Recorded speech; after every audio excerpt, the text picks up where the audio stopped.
Episode 62, All the Everything Podcast. I'm Billy. That's Tim. Tim, Yeah. in a new studio background, my friend. That looks awesome, Well, man.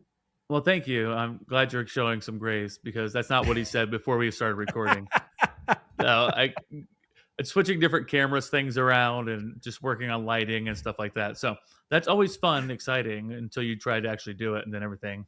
We're like 45 minutes behind today, but we're all right. We're here, we're killing it, and we're gonna put out a great podcast for you guys. That's right. Technology, my friend. Technology. We've all had those days. I've had those days, and it Oh gets you man, you frazzled. had a day.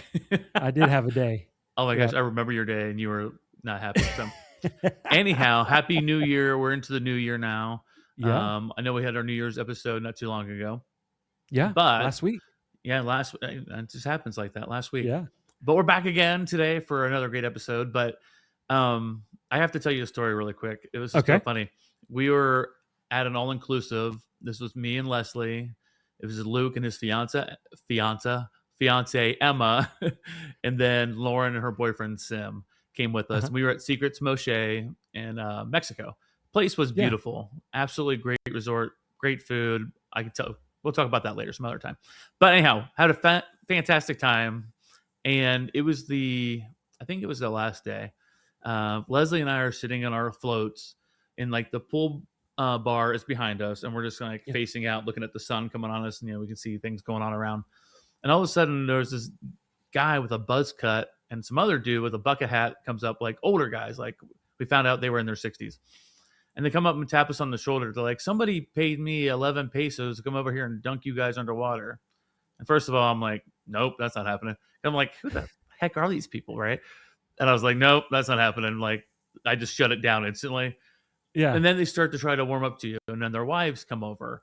And they're like, oh, we're just joking around, and blah, blah, blah. Where are you guys from? All those kind of things. And then they're like, how old are you guys? Like, you guys look pretty young to be here with all these old people or something. I forget the phrase they said to Leslie.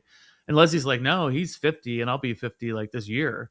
And she's like, no way. She's like, I guarantee he's only 30 something and you're so young. And she leans in. She's like, and she points to Leslie's lips and she's like, you got lips of like a 30-year-old.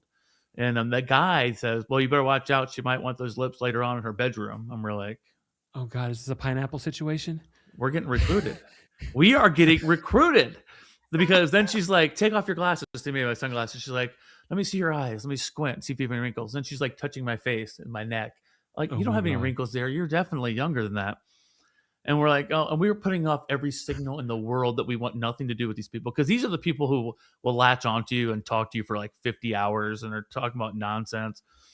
And then we said, oh, and Luke and Emma comes up, like, oh, our son's here with us too. And his fiance. And after that, they kind of like just like released their hooks off of us. We're like, Yeah. oh, okay, joking around. And then they left and moved on. And so we were talking about with Luke and whatever about what happened. But what we see, though, what solidifies the fact that they are swingers is then they break off and they go all to these different groups of people and start trying to like recruit them. Like they're over there talking to these new young people and they're like, oh, give them kisses on their cheek. And then the other wife's over there with another group of people and she's like trying to recruit them. And then the guys are talking to other guys. It was the perviest, grossest thing. I mean, these people were gross. Not that we would have done anything if they were good looking, but it was just nasty, and we just took it in stride. But we were so shocked; it never happened to us before. So we have now been pineappled to almost participate in something. But thankfully, when they saw our kids were there, they're like, "Oh, okay." Oh, yeah. So Oh yeah, my God. isn't that crazy? Oh my gosh. We have a pineapple situation. Pineapples in the house. Upside down pineapple. Yeah. And oh my gosh, like that, watching them like branch out and start talking to these other people and do these like slight touches and things, you're like, oh man. So that was one exciting thing that happened when we were on vacation. It has never happened before. We've always talked about the pineapple situation, right, Billy? Yeah. Yeah. We We know they're really out have. there. Yeah. They're out. Goodness gracious. That's, oh. Yep. It was a bunch of, yeah, like I don't want to do the noise because then I'm going to puke. Yeah. Sorry. Breathe, eat, breathe, eat, breathe, eat, breathe easy. So what about you, man? Anything exciting? Man, we had a great trip to Disneyland. The Mhm. girls loved. It's a good vacation when on the last day Chloe starts tearing up that she doesn't want to leave. So that's Oh, yeah. that's always a great sign that we've had a fantastic vacation. But yeah, we did Disneyland for a few days. We stayed at the Pixar Place Oh, that's so cool. hotel, which I toured it back a few years ago when it was like the Paradise Pier or whatever it was, like the beach themed. Yeah. And I was like, yeah, you have the Disneyland hotel that's right there, and then you have like the Grand Californian, and I'm like, I'd much rather stay over there. But they redid the theming to all Pixar, and let me tell you, they did a phenomenal job with the from the ground floor up, just putting Pixar in this hotel. It was fantastic. We loved it. I would stay there again in a heartbeat. The girls loved it. We got to watch the water show from California Adventure from our window, and they piped the music in through the TV, which was so great. Cool. Yeah. We had an awesome trip. And this is a non-scale victory, with this weight loss journey. Oh yeah. The last time I went to Disneyland was a week before I started this weight loss journey, and I could barely walk. And so I had a scooter the whole time. Right. And the time before that, we went, and I ended up having to rent a scooter because my back started acting up. There was absolutely no scooters on this trip. I was able to go in the Swiss Family Robinson treehouse. Oh, cool. Which I don't know why you would, but I'm just kidding. I wasn't able to the last couple of times. I was like, there's no way I'm going to do all those stairs, and so I rocked that. No scooter, and the thing with Disneyland is they have these turnstiles that are in some of the rides, like they're Peter tight. Pan. Yeah, and you can't. I was like, a normal sized person can't hardly fit through this, and so I'm like, how am I going to get through some of these? Like back in the day, it made it just really awkward, and so not having to struggle with that, it was just a really good non-scale victory. Fantastic vacation. That's awesome. We celebrated right, and so came home on Christmas Eve, and did Santa come bring all the beautiful gifts for the babies? Santa came and brought the little boo-boos and all the gymnastic mats and all the fun stuff. And so that's cool. We had a really, really good time. Just a little bit about that. But going back to those upside down pineapples, let's just remove that pineapple and let's just take it to the upside down. Well, there ain't nothing to it but to do it. Are you ready, my friend? You better believe it. Let's get into all the everything, y'all. We got it all upside down. Big, small, little, tall. So grab your snack, sit back, don't stress, 'cause Tim and Billy talk about the randomness. From Hawkins nights to upside down, red lights flicker, monsters around. They take you where the weirdness goes. It's two guys talking way too loud about stuff that makes no sense, but we're kind of proud. Welcome to the madness. Well, welcome back to yet another amazing episode of All the Everything Podcast. As always, I'm one of your hosts, Tim Sawhook, and I'm joined by my best friend, the best guy, the guy I want to grow old with, ladies and gentlemen, Billy Parchment. I didn't know where that was going. I'm like, oh, come on, Brain, say some words. You never know what's going to come out of his mouth. No. Oh, man. I was going to kind of use what we're talking about today and tease it there, but there's too much to talk about, so I didn't want to ruin what we are talking about today. But with all that being said, Billy, what are we doing today? What are we talking about, my friend? Well, Tim, today we're going to open The Gate. No. That's right. Stranger Things has officially finished. Yep. Maybe. Oh, okay. And most likely. But yeah, today we're going to be stepping back into Hawkins just one last time. You know, this TV series kind of just, I mean, it's one of the most iconic series out there. Oh, Wouldn't yeah, you for agree? sure. Pop culture wise, Um, man, it's dominated. Yeah, for the last, I mean, we watch these kids grow up and they're adults, married, No, some of it's them now, and crazy. adopted kids, and it's crazy. We're like, we saw you when you were just a little kid. Mhm. But yeah, today we are diving into Stranger Things. Ooh. With that being said, if you haven't watched it and want to watch it, this episode, ladies and gentlemen, you might want to wait. Go ahead and hit download, hit all the like buttons and all the saves, and share it and Yeah. stuff. But this one is going to be a very, very spoiler heavy episode. I mean, we're talking about all of season 5. We're talking about things that happen. So if you haven't watched it yet, and Oh, you yeah. don't want to be spoiled, just hold off. But like I said, hit the download button, leave us a comment and a review. If you have watched it and you know other people have watched it and there's no spoilers, tell them to come watch this one too. It's going to be a Yeah. lot of fun. We just finished season 5.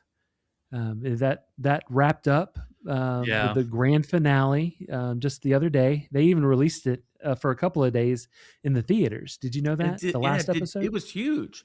They had It a was. killing at the box office with that. Yeah. And what was crazy is, you know how they had to track the numbers because they couldn't officially charge for tickets? They, instead of charging tickets, what they did was you had to buy a $20 concession stand ticket for, you got $20 in concessions. And so that's how they were able to calculate. It would have been the number one movie, even though it was out just for 2 days in the theaters, I think. Yeah. And so they couldn't charge an actual ticket because it's not an actual movie. So they charged a required $20 concession fee, which I would have gladly, I'm buying popcorn anyway. Yeah. $20, that's nothing. Shoot, you probably just got me a free movie because I'm going to buy that popcorn. Exactly. And the popcorn tin and some candy, and that's right. Give me that biggest soda you have that you have to carry Now, like this because it's so massive. I will say I will sneak candy in. I'll buy the popcorn and the soda there, but I'm going to the gas station and I'm buying those. Now we did have candy one time in Michelle's purse, and for some reason they were doing bag checks. They've never once done bag checks before. They had a police officer looking at people's purses, and then we got busted. And so they tried to confiscate. And I was like, no, I'm going to take this out to my car, AKA they weren't checking pockets. And so they were only looking in bags. And so I went and shoved everything down in my pockets. And so I'm just kind of walking as slowly and carefully, so I'm not like rattling those hot tamales, They can hear your Skittle shaking in your pocket. Yeah, just shaking because, it's crazy. But yeah. That's so funny. Our theater is just horrible, but it is what it is. You want to kind of start this little overview? Yeah, exactly. Billy put together a cool overview so we could kind of dive into different things. But the first thing we wanted to start with, we wanted to kind of rank our top 5 saddest deaths during the series. And there's a lot to choose from, but there's some iconic deaths that, were pretty sad in their own right. Yeah. And so, Billy, do you want to go back and forth? Like our 5, your 5. I know we're gonna have some of the similar ones. So I mean, obviously there's going to be a lot of crossover. They might not be in the same position. What we'll do is we'll both do 5, 4, 3, and then make it down to the saddest death for us. And so, did you want me to go with number 5? Yeah, go for it. Okay. Who's your 5?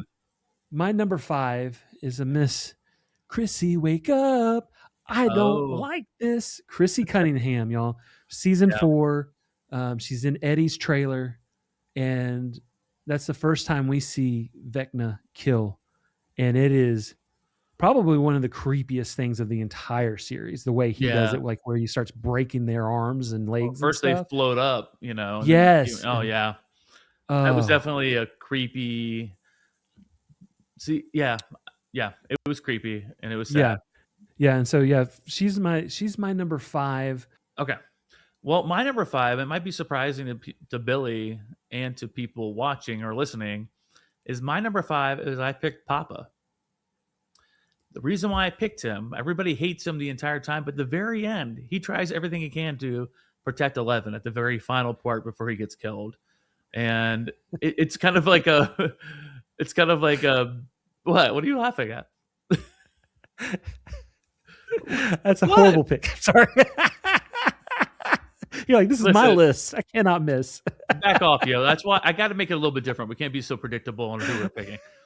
But obviously, he's like the bad guy the whole time through. And the last season, he tries to help her a little bit by still, taking advantage of her. But the very part where he was trying to carry her out and keep her safe, and then he takes all the shots and dies. So, anyhow, I picked Papa for my number 5 because it's a like I said, it's a controversial pick, and there's so many people who died, and there's only 5 people I can pick from. So I'm trying to change it up so Billy and I don't have the exact same one in the exact same order.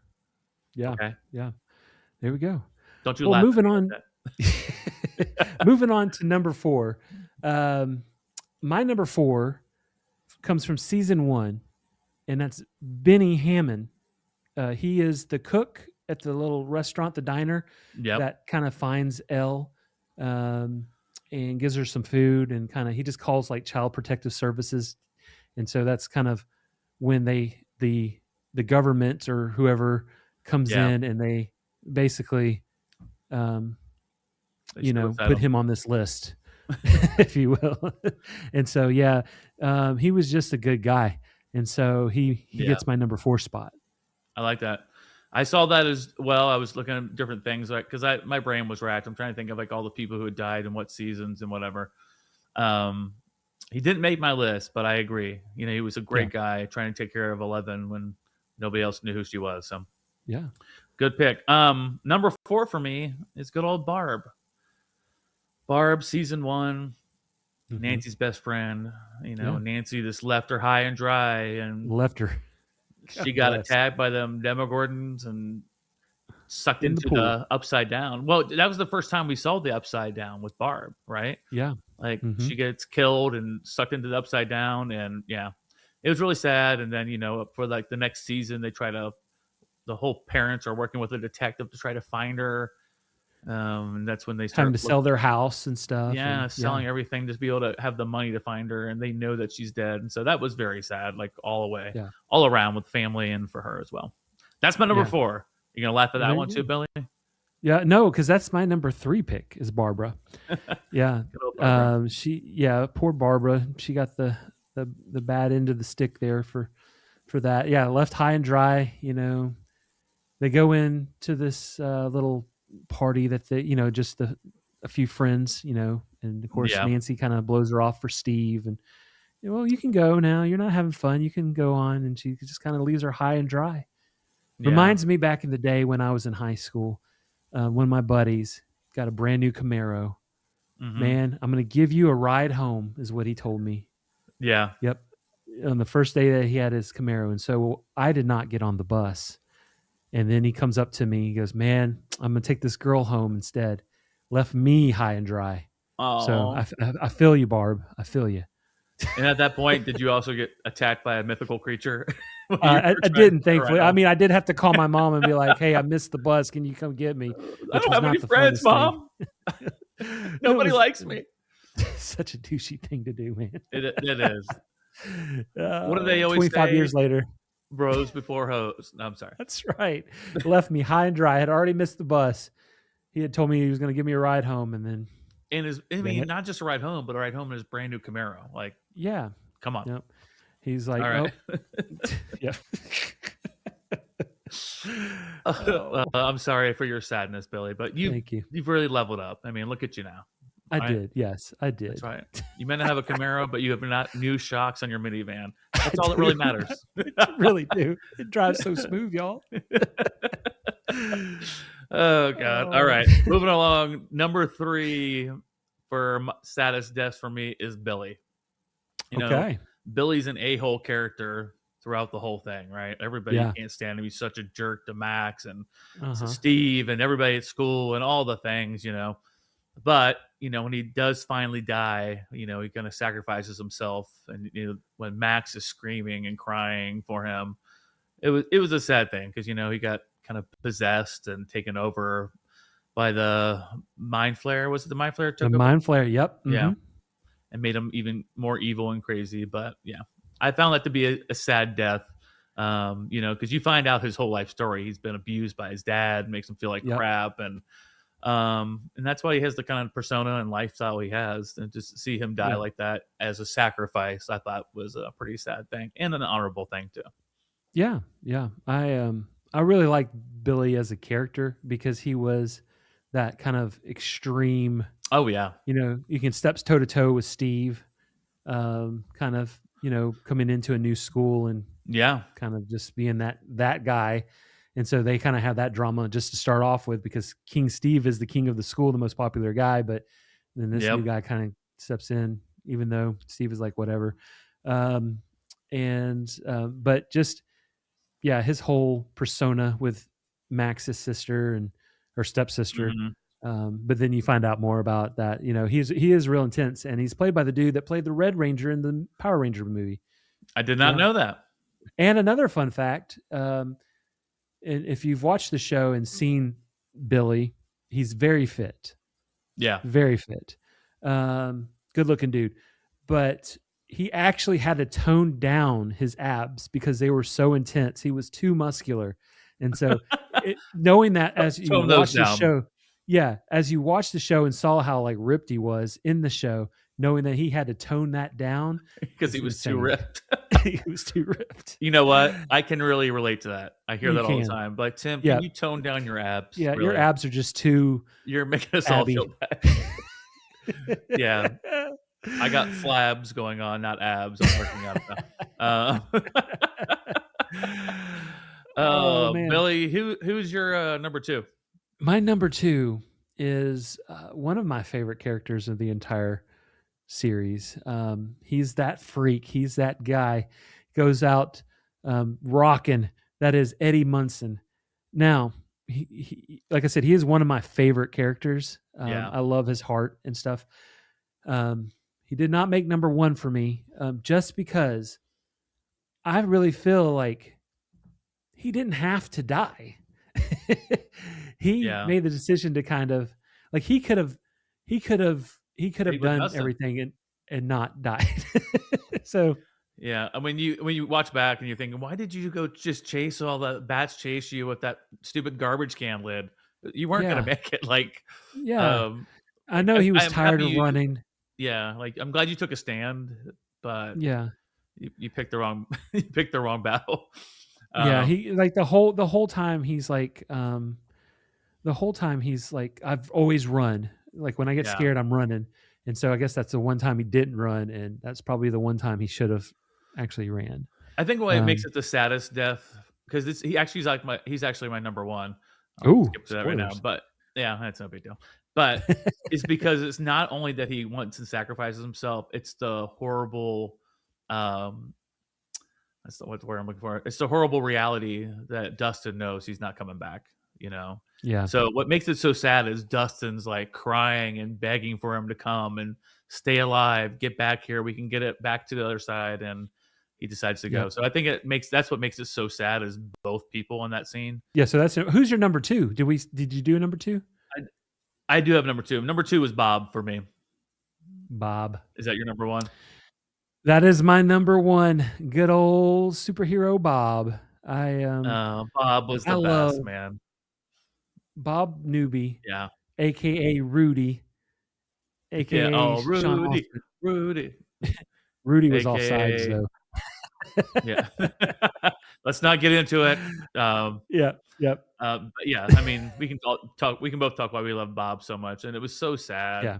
And he finally found some love, and she found love with him, and for him to he was there, but why did he stop and smile at her out the door? He could have run because he's a sweetheart. Because he's a sweet. Yeah, he's that guy. He's that guy. Like just to be able to, I guess, not marry, but date. Like, I mean, of course, this is 30 years later after high school, but he gets to to date the most popular girl, and like the girl that Yeah. he had a crush on and stuff in high school. And I remember like one of my buddies started dating the most popular girl in our high school like 25 years later. They never even hung out in high school. They were in two different kind of Oh, okay. social classes, I guess. And I remember him messaging me. He's like, "Can you believe I'm actually dating so and so?" And I'm like, That's funny. "Man, good for you. Good for you, man. Yeah, it's crazy." That's so cool. And so that always reminded me of old Bob, sweetheart. Yeah. Just a good guy. And so that's what made his Yeah. death so sad. It was because he brought comedy relief. He was just so dorky and cheesy. And the Yes. things how he tried to interact with Will, which didn't go well for Will when he tried to, Yeah. leave me alone, didn't work. Poor Yeah. Will still got taken down by the mind flare. Yeah. But yeah, he was great, and he sacrificed himself at the end, and that was it. So Bob for you, Bob for me, and then I would also add as the number one is Elle dying at the end of the final Or series. did she?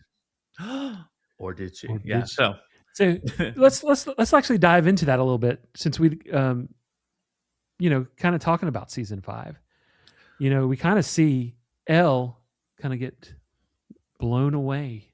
mhm. But did she actually really die? Because if you watch the thing, you notice that she did not have any blood on her nose. Every time she's used her powers and she summoned Mike, she always gets a bloody nose, right? Yeah. She didn't have a bloody nose on that. Nope. And so I really think that it was her sister projecting that they already Yeah. had that planned out. And hopefully, hopefully that all came true. Now, have you seen any of this online chatter though, Tim? About that there's a mystery cut there's gonna somewhere. There's another actual Yeah. episode coming. All these things. I think it's baloney. A lot of people have bought There's into a- it. They've signed these 500,000 people on this, like, what is it, sign.org or whatever, Yeah. who are begging for them to release the footage that Netflix would not let them play or edit it out or whatever. So I don't know. Yeah. I in my heart, do I wish there is extra? I do. Do I think it's real? I don't. What about you? No. It's funny because kind of they're breaking everything down, like the order that they put their little D&D books up. If you go to the scene at graduation, everybody's wearing orange, and they're all prisoners in Vecna. This is a projection from Vecna, and there's 12 people wearing sunglasses in the crowd of students, and then his number was always 12. And so there's this point where you hear like a heartbeat, and then his clock when Elle is about to get blown away. And so it's like, is it Vecna kind of just like pulling the strings and just like, this is all him, and he's actually got everybody under control? And like, they're like, it goes back to like episode 4. And so like, there's a lot of things that kind of been like, ooh, they can, but I really do think it's over. That's just people just kind of reaching, and they're just looking for anything to kind of just like put cling that out on there. to. Yeah, I believe it. I feel the same way, but I wish it's real. I really do. So if it I do happens, too. thank you, Jesus, but I don't think it's happening. So let's see here. Well, we got a lot to get into, so we're gonna Yeah. the pace a little bit on this one. The next one we have is just some of the like best quotes of the whole series, and Yeah. we can just shoot a couple out back and forth. Mhm. I'll go first on this one. Eleven's classic line from the very beginning: "Friends don't lie." Friends don't lie. When she felt betrayed by Mike. Friends don't lie. That was always a big thing, and that phrase carried on through many other episodes and different seasons. Friends don't lie. So, what you're next? We're just gonna shoot a couple here and there. What do you got? Yeah. So all of my quotes are going to come from season 5, just because there was some dingers in this last season. Okay. I like one that got me. There were some dingers. There was some dingers. One that just got me. Dustin goes, "It's too big. It's not going to fit." And then Robin, without missing a beat, she goes, "Steve hears that all the time and goes in anyway, don't you, Steve?" And he's like, "What the?" Yeah, that's a good one. That was really funny, actually. I don't know if I picked any from the last season. I got you covered. Okay. I love this scene too in season 1, where it's Dustin and Elle and Mike and the other bullies are trying to like beat up on them, and they had that confrontation by the cliff there. And when Yeah. he yells, "She's our friend and she's crazy," trying to scare them off. God, I love Dustin so much. Dustin's great. Yeah, that scene for me just made me laugh in that, and that's one of my favorite quotes. What else you got? Kind of go into one of the standout characters of season 5, the delightful Dip Derek. You know, Oh gosh, he has so many. He's got so many. His most popular one is, he's always got that little middle finger flaring, and he just goes, "Suck my fat one." He said that multiple times. Yeah, he did. Everybody was like, "What the heck?" Yeah, I know. He was a character you hated at first, but then you liked at the end. The kind of story arc, kind of liked at the end. But anyhow, yeah, he had some really funny lines also. I have 11 again from this is season 3. Where she says, "I dump your ass" to Mike. Yep, I dump. After she's been hanging out with Max all day at the mall. Yes, I love that. I like that because not only is that a funny line, but it was her like finally starting to get some independence. Like, I have some control over my life. I can do this, and like getting that validation from Max. Like, I can have control and I can choose what I do. And I thought that was kind of cool too. Yeah, absolutely. Then going back to Derek, delightful Derek, if you will. Good old delightful, yeah. Yep. He goes, "Monsters are coming and you're all going to die. Ha, ha, ha, ha, ha." That's after they had already mocked him because they didn't believe him. That was a good line, yeah. "And you're all going to die. Ha, ha." Good old Derek. I've got a couple more.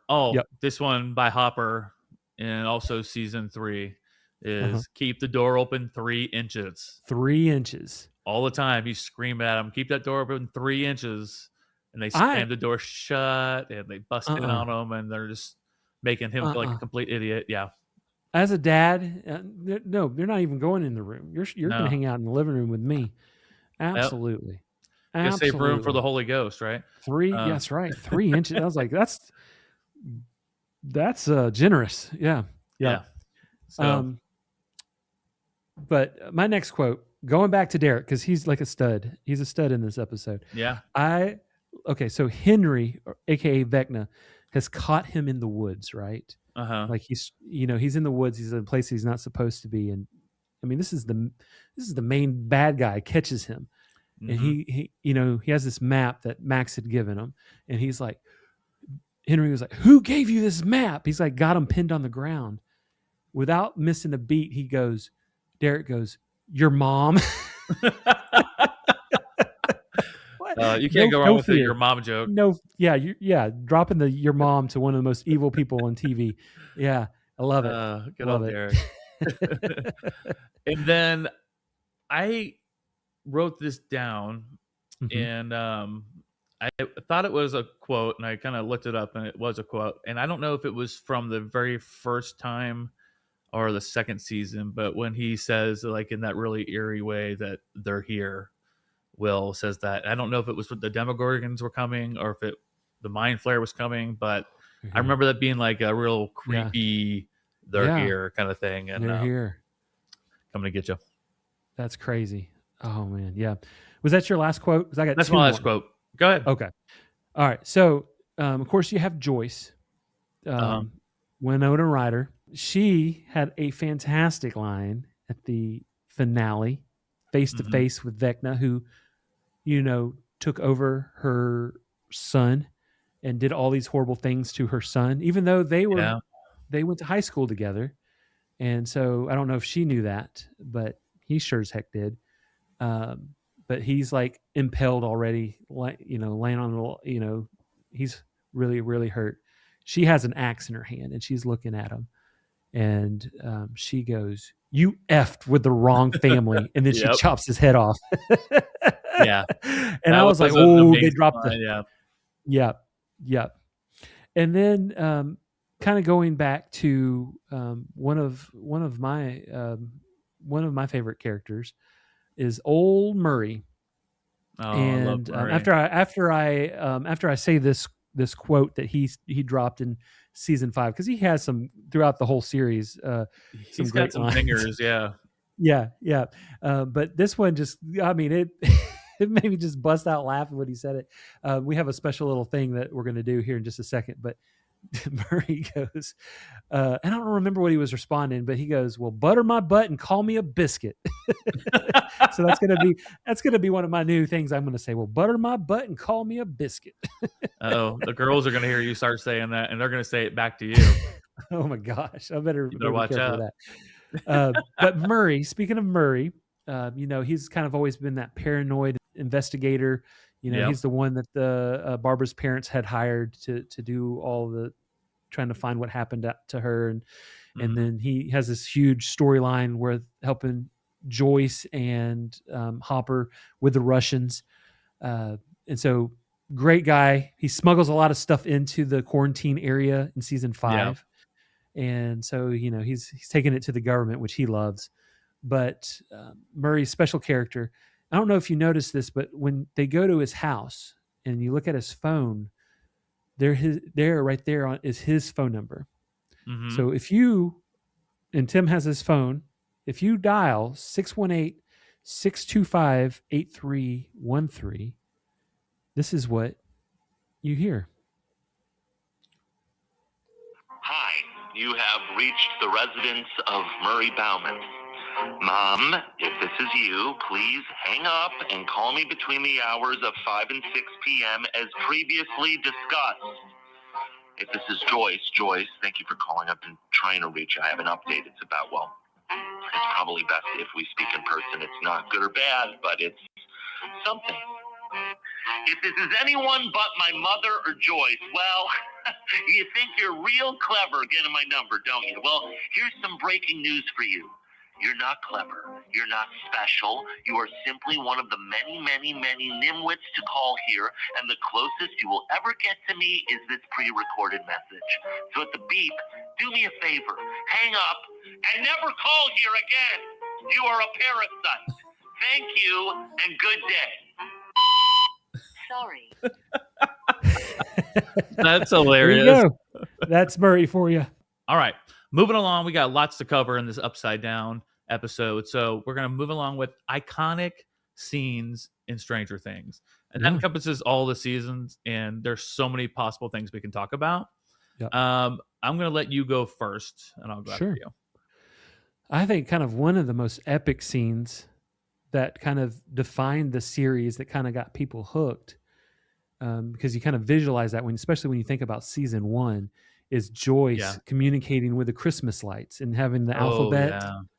and I just kind of remembering like Universal Horror Nights, where they do their Halloween yeah. Horror Nights.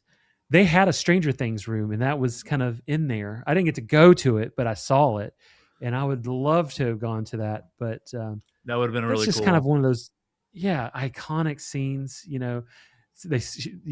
Will spells the word "run" when she's there, because the Oh, Demogorgon yeah. is coming, and it just Mhm. kind of gives you chill bumps. So Yeah. that's Well, kind of that one of my scene's favorite. good because she's crazy until she's not. Yeah, And exactly. for me, I'm looking at a bunch of things I typed out here, but for Mhm. me, after watching the finale and everything, the most iconic scene to me ever was when Will has his power reveal as a sorcerer. Oh, That scene at the very end when he holds off the Demogorgons for coming and he's turning his hand and powering Yep. this and doing these things. I literally looked at Leslie. My mouth was just dropped to the floor. I was like, Yeah. oh my God. I feel like that personally for me was the best scene in the entire series. It's something we never saw coming. You always expected Elle to do these things and maybe some other people have things, but when he did that, for all he had been through and to be able to save people like that, I thought that was absolutely iconic. Yeah. And probably seriously my favorite scene ever in Yep. the whole series. Yep. That one's really, really cool. Another just iconic scene Yeah. is the running up the hill with Max, and Oh she's my trying to God. escape Vecna. Oh my! Raise your hand out goodness. there if you thought she was dead, like she was gonna die. Oh yeah. No way she was Oh making it yeah. out. I thought like this Yeah. is her story. She's like I thought like you can kind of see the tunnel that she's Yeah. running towards as it kind of gets smaller and smaller, and he's about to get her, and she's she's running and you're like, she's not gonna. I got goosebumps just kind of talking about it. And then of course, just running up the hill is just, that song has never been allowed to be used in any other media besides when it was first released, and they got the rights. They got the rights to do that, and it just blew up that song again. Yep. So that scene right there. Oh my gosh! Like I said, goosebumps. Just ooh.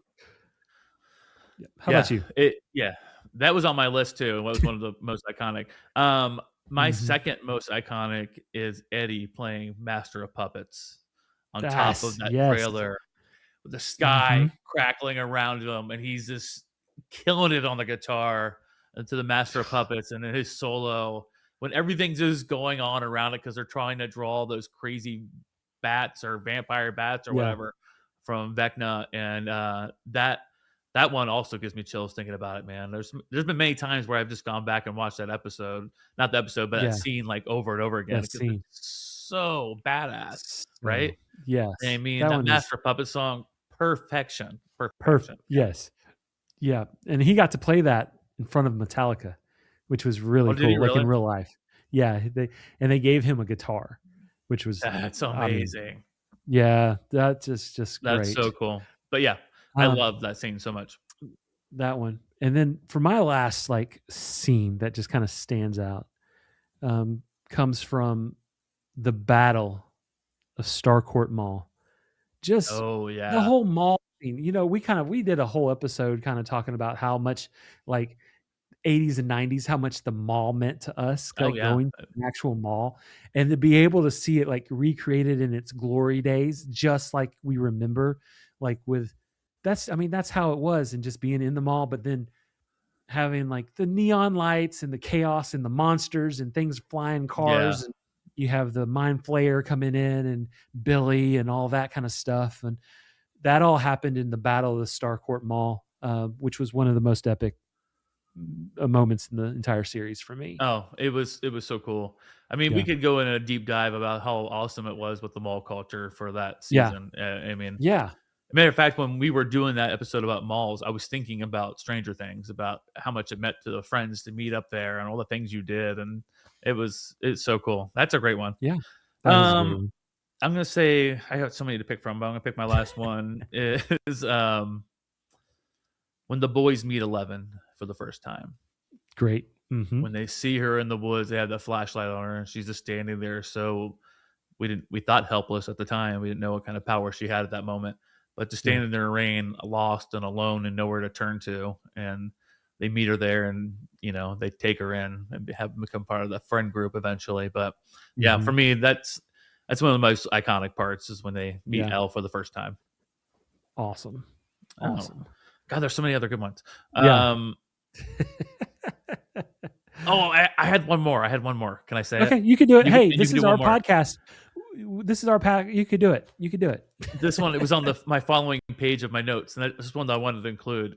You can't not forget the epic Never Ending Story duet with Dustin and what is his little girlfriend's name? Oh my gosh, Susie. Yeah, the hacker. Set you up, man. Yeah, the hacker from Utah. Yep. Whose family is crazy, by the way. Oh, yeah, that's revealed later on. Chaos. But yeah, in that scene where like they're trying to get that code to pass on to Hopper, and he's dying, and she's like, "Nope, you got to sing the song." And so, story. Yeah, them singing together, that was freaking iconic and classic for me. Billy, I'll give you one more since I added one more too.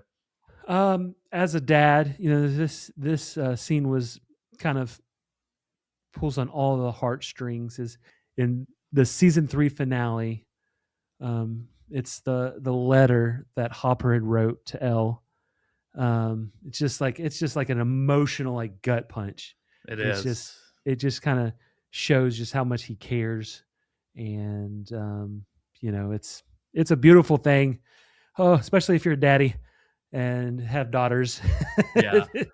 It is. That is a great one. I'm glad. Yeah. I'm so glad I gave you an extra one, because you stole my first one from the next category. You son of a son of a gun. Our next category we're jumping into is non-death moment that we still found. We're like, necessarily iconic, but like really big parts of the thing. And that was one of my ones, is that letter. Like you said, it gives you all the feels, especially like you said, as a dad of daughter, of any kind of daughter or whatever. Was amazing. But so we'll get into that. Let's get into non-death moments. Okay. One for me, let's see. I'll go to my last one.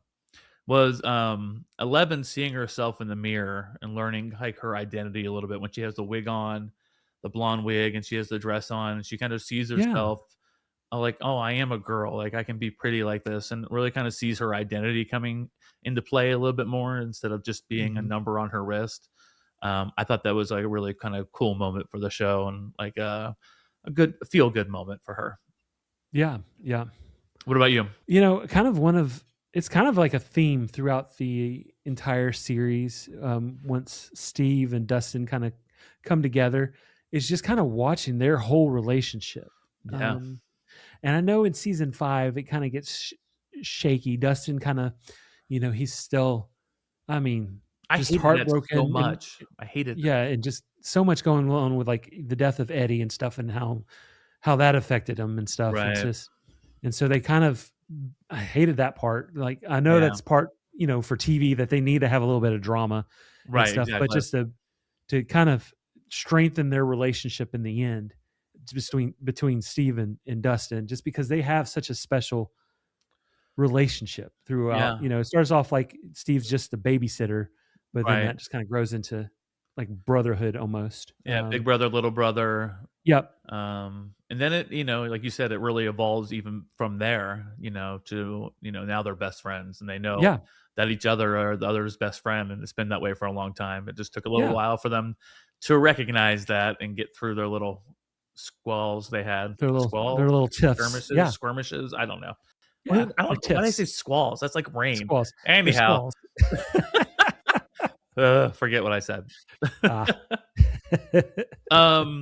Who did you have down? Like, I know we're gonna have some of the very same, the most likable characters.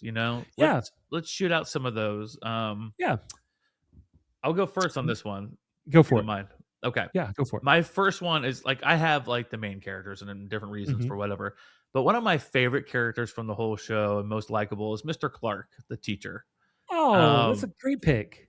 He was so awesome and nerdy and was so down to help them with whatever, even though he had no idea what they were really doing. But they would show up at his house. Joyce would show up at his house. Anybody would show up at his house. And he'd be willing to drop everything and do anything he could for those boys and 11. And just the love he had for his students and the part he played, and to see it come full circle in the last season, that he gets to see all these things that he only dreamed up that could be possible, not necessarily real, was just an awesome thing for me. I love Mr. Clark. I was so afraid that he was going to be this season's like death. Yeah. Like this season's Bob. I'm like, oh, just leave him out. Don't hurt him. Yeah. And thankfully he was not. So yeah, I was really nervous there. But for me, one of my most likable, I kind of mentioned him quite a bit, is Eddie. And just because he's an older guy, it's kind of like Steve. Steve and Dustin, we just talked about their relationship, but also Eddie kind of just investing in Dustin and actually truly cared for him. And so that, I think, just probably saying Dustin because we love this kid. He's like super charismatic and everything. And so he's pulling all these people into his bubble. And so anybody who's nice to Dustin is cool with me. And Eddie and Steve, they make the list. Can we say that Dustin's kind of the glue that brings everybody together? He is the heart. He is the heart of the show. It is like kind of everything. He has different relationships with everybody, and it's really cool. But I love that one as well. Another one, instead of the main characters, is I love Erica. Yeah. I love Erica. I think she's so freaking funny. Yep. She's like sassy, like so sassy. What's his name? Derek. She's like the female version of that, but not quite as crazy as Derek was. But and just kind of see how her character evolved over the years. I think she's really funny. I think she brought a lot to the show, more than I thought when they started bringing her in. I wasn't too sure that she fit with everything, but the Duffer Brothers do no wrong unless you Yeah. ask the internet and they say that they did. But anyhow, yeah. So I would say Erica. I think she was definitely one of the most likable characters for sure. Yeah. I really love Robin. Mhm. I think she's super awkward Rockin' and Robin? funny. Yeah. Rockin' Robin. Yep. Scoops ahoy, y'all. Yep. And so I like her. I thought it was funny because her in real life, her dad is Ethan Hawke and You're right. her mom is Uma Thurman, and she looks like a perfect mix between the two of them. Doesn't she though? I mean, yeah, seriously. it's insane. Like if you think of Uma Thurman and you look at her and you're like, oh yeah, she's definitely her mom. But if you think of Ethan Hawke and look at him and like, oh, that's definitely her dad. Right. Yeah. But she was sharing this story because her dad's super famous, and they were walking down the street, and this one guy goes, oh my gosh, can I get a picture? And her dad turns around and goes, hey, sorry, I'm not taking pictures today. I'm so sorry. And he goes, I don't even know who the heck you are. I want a picture with Robin. And she said, it just made her day. Oh, it made that's her day. awesome. I'm sure that was such a funny moment for both of them. Yeah. Yeah, Robin was good. Nobody plays. I've never seen an actress or actor play a more awkward person than she did with Robin as She did Robin's great. character. It was fantastic. Yeah. I'll get one more. Sure. I love Hopper. I mean, I have Hopper. down everybody: Steve, Dustin, 11, all these people, but Yeah. Hopper, man, what a character, what a whole arc. Yeah. And he's gone for every possible thing. I mean, he almost died like 20 times. One season we thought he was dead, but we know he really wouldn't die. But yeah, I just love Hopper. He's got such a heart. Yep. He's not willing to get into it and fight with anybody to get what he needs and protect Elle. And just love him. Hopper is awesome. Yep. That's a great pick. Great pick. What's your last one here on the most? My last one is Bob. You got superhero Bob. Bob. Yeah. I mean, just his heart and just the great. I mean, I think he kind of reminds me of me, like that nerdy kind of, good-hearted guy. I guess. I don't know. Is that weird to say about yourself? Yeah. Did you also wear a members only jacket? No, I wasn't part of the AV club or anything like that. I wasn't, but I could see his sweetness and stuff like that. So that's why you I are a Bob. sweet guy, Billy. I love you. Thank you. I love you too, bud. Don't die. Don't die, Bob. Don't be I'm running Bob. though. If I see a Dimma dog, I'm running, y'all. You're not going to pause for a minute and smile. Yep, I'm kicking. Hi, Joyce. Yep. I'm right here. Oh, God. I'm free. Oh, wait a minute. No, I'm not. And I don't know if y'all noticed this, but at the beginning of the episode in our theme song, at the very end, did you hear that whisper? Yeah. Go back and watch it if you didn't. I love Bob. Hear it. Good old Bob. Bob. Then we're on to the complete opposite, right? The most unlikable characters on the whole show. I got some. Go, Billy. What do you got? Okay, Jason Carver. I hated that guy. I hated that whole group. The basketball players. I just did not. They drove me crazy because that dude was a psychopath, man. Psycho, righteous, kind of like inciting like riots and kind of like. Oh yeah. Just I did not like that guy, and then of course he uses scripture to kind of get his point across. That drives me crazy. Did not like old Jason. Good old Jason. Sorry. Yeah, I have him down on my list too as a psychopath. I thought he was such a jerk, and terrible. I wasn't sad when the floor split open and his body got ripped in half. Sorry. Mm-hmm. I think you give it to yourself. Also, I have down season 1 Steve. Season 1 Steve was a total jerk. Yep. He was a jerk to everybody. And I felt he was very, very unlikable in season 1. He has like a little bit of arc at the end. That brings you in, but overall he was a real jerk to everybody and just thought he was better than Jonathan and broke his camera and made fun of him for everybody. And so season 1 Steve for me was unlikable. Fun story about that is he was actually supposed to die in season 1, and I did hear about that. I forgot. Yeah, and he did such a good job leading up to it, and they knew that he was going to be something special that they changed that and gave him that redemption, and he became one of the best parts. I mean, he's got so good looking hair. It's ridiculous. And hair for days, baby. Steve the Hair Harrington. Yep. Yeah.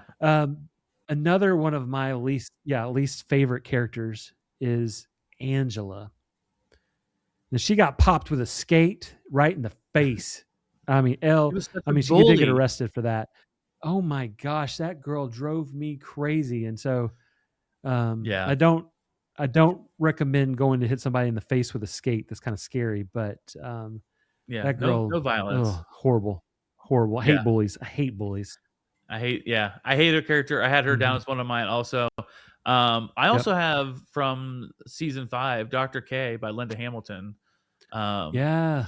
That chick was evil. They didn't close that storyline well. No, all of a sudden they were just gone. Everyone's just gone. Yeah.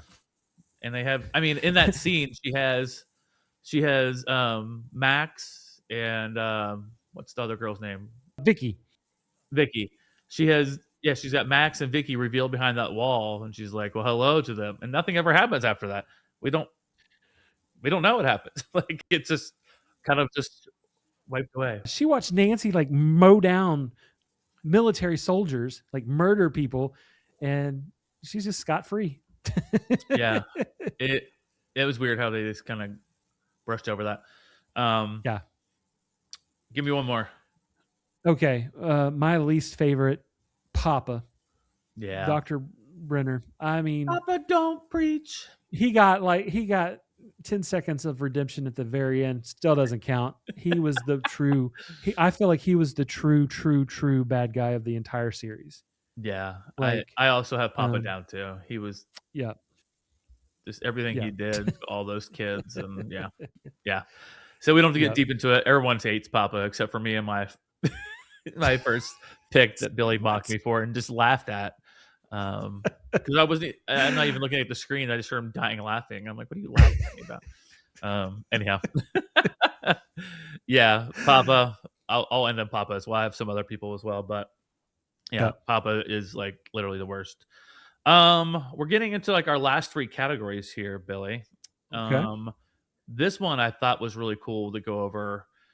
Let's do 2 or 3 each on this one, which is the scariest scenes of all time through Stranger Things. I think it's my turn to go first again. Go for it. Yeah. I don't know. It doesn't matter. The first time, Billy brought this up before, but Vecna's first kill with Chrissy in the trailer. Oh, yes. I mean, when you see it, you see her float up and you're thinking, oh, what's going on? And then when she starts to break her legs and her arms and her head snaps back and her eyes are gouged out, I was like, what the heck am I watching here? Like, we hadn't seen anything that crazy to that point. Yeah. That was one of the craziest and scariest scenes for me, for sure. For sure. Crazy. Yeah. What about you? Yeah. Just kind of mentioning it again, because we kind of talked about it too, just real quickly, is Max's whole being hunted by Vecna. Yeah. And the whole running through the hill, like that whole, it's just, like I said, I got goosebumps again just thinking about it. It's the second time this episode, and it's from that scene. So all the goosies. Place. Yeah, all the goosies. I have when the mind flare possesses Will, because like that's the first time we've always seen that shadow like in the background and visions he's having. But when he's like telling him, leave me alone from Bob's advice, and then the mind flare just like comes and envelops him. It was just like such a demonic, scary, dark thing. It's like, oh, this could be not necessarily real, but that kind of like spiritual warfare kind of thing. That's what I thought of. And I was like, that's pretty creepy. That's pretty creepy for me. For sure. In season 1, you got Joyce and got the lights, and then Demogorgon's like stretching through the wall. Yeah. Like where the wall kind of that whole scene, like it's like, oh my gosh, he's coming into real life. It just, oh my gosh. Yeah. That whole scene is insane. That's a really good one. I love that scene. Yeah. It's iconic. First of all, had to do with the lights, and then coming through. Yeah. That was really, really crazy. I got some other ones, but for the sake of time, what I loved and I thought was pretty scary this past season is kind of like how they made all the, like before all the gates were opened up, right? When people were died at Eddie's place and all, in the season before where all these different gates are open. Well, now it's kind of like they could just create a gate like that, and the Demogorgons are popping out anywhere and everywhere. I mean, it was just quick. It was, I don't know how you describe it. It was like this quick time rip all of a sudden, and they could just jump out and escape like instantly. What's your last one here? My last one is heartbreaking. Bob's death. That whole scene, like he's having to go, and since he's the computer guy, he knows how to reboot computers. He had to go do that because nobody else would know, and he did it selflessly and without ego. He just, I mean, he wasn't like, oh, I'm going to be the hero here. He's like, I got to do this, and so he was going to save his lady and her kids, and so poor Bob, man. That whole time, so much heartache today just for good old Bob. God bless you, Bob. We love you, Bob. We love you, Bob. Superhero. You're a superhero. You're a superhero. So our last two things we have is our least favorite episode and then our favorite episode. So let's start with our least favorite and we'll end with our favorite episode. So Billy, you're up first in this one. What was your least favorite? My least favorite, and it might be yours too. It's just in season 2, episode 7, The Lost Sister. That's exactly the one I had picked as well. It was the lowest rated episode of the whole series. Yeah. And it's because it just wasn't necessary. It was not. I hated the storyline. I do not like her sister. No. I hated it. Just like it. What they were trying to do is they were trying to set up a spin-off series based off of her sister and her group of hoodlums. Yeah. And they hated the episode so much that they scrapped the whole series that they were going to do a spinoff on. But because it breaks up the pacing of the whole thing. Like right beforehand, things are going like super awesome. And then like it ends on a cliffhanger. And then you have this random Elle leaves to go to Chicago, breaks up everything episode that nobody likes. And then it gets back into the, oh my gosh, moments. It just broke the pacing of the series. Yeah. Like that season. And it was my least favorite by far episode. Is the Lost Sister. I agree. It wasn't necessary at all. It just made no sense. They pushed too hard, like knowing now, that they were trying to do a spinoff on that. Yeah, it just like exactly what you just said. It just threw off the whole flow of the storyline, the episode. It didn't really, unnecessary. I agree with you. That was my least favorite one as well. Especially when I rewatched it again, I was like, I don't want to watch this episode, but I have to for the rewatch. You have to, dang it, I have to. I know that feeling. Yeah. Well, then we've made it to the end, guys. We're almost out of the Upside Down, but we have to discuss our favorite episode of the entire series. So, am I first or you first? No, you go first. First, Lost Sister. Yeah. So I mentioned it before as being one of my favorite scenes of the whole series. It's chapter 4, The Sorcerer, with Will turning into his powers, coming into his powers, in that scene where he just stopped everybody and was like breaking legs and killing Demogorgons. And I mean, that was such a badass scene. And I just didn't expect it at all. I didn't expect that in the least. So for me, that is my favorite episode, and that's splitting hairs because there are a bunch of great episodes in this whole series. So don't come for us out there. I think this one resonates more because it's part of the newer season that had come out, and it was just such an impactful moment for me in this whole show. Yeah. Oh man. All right. Bring it. What do you got? This one I kind of going. Do this symbol 6-7. 6-7. I had to look over to the corner of what you were doing. I just saw your hands moving. I'm like, what is he doing? Yeah, I was like trying to weigh things is what I was doing. The hand moster. And so, gosh, just splitting hairs, like you said. Yeah. But I really like the finale on season 3, the Battle of Starcourt. Like I said, probably season 3 was probably the most comedic season, the most colorful out of all of them. I mean, they had the whole Dustin having to sing "Never Ending Story," just have like this whole little musical break, and everybody's like, "What the heck?" And so, but just like I kind of said earlier, just the epic battle at the very end inside this mall. You got Russians, you got monsters, and you got Billy, and it's kind of crazy. And there's a lot of things going on. That one is just one of my favorites. So there you go. I agree with you. That's an awesome episode. But before we go, this is something Billy didn't know I was going to bring up. So Uh-oh. when we were in Mexico, is that it was released on New Year's Eve at 8:00, Eastern Standard Time for us. And so our whole thing is everybody had their own room. We went out to dinner and we said, okay, everyone go back, relax. We're all going to watch the final episode of Stranger Things, and then we'll meet up later on and talk about it. So what we were all talking about at dinner is, and Lauren's talking to Luke, and Luke's like this big movie critic, I guess. And Yeah. he's like, you know what? All I have to say is there better be some people who die. And Lauren's like, oh, there's 8 confirmed deaths. And I'm like, okay. We get together afterwards, and he's so mad. He's like, nobody died.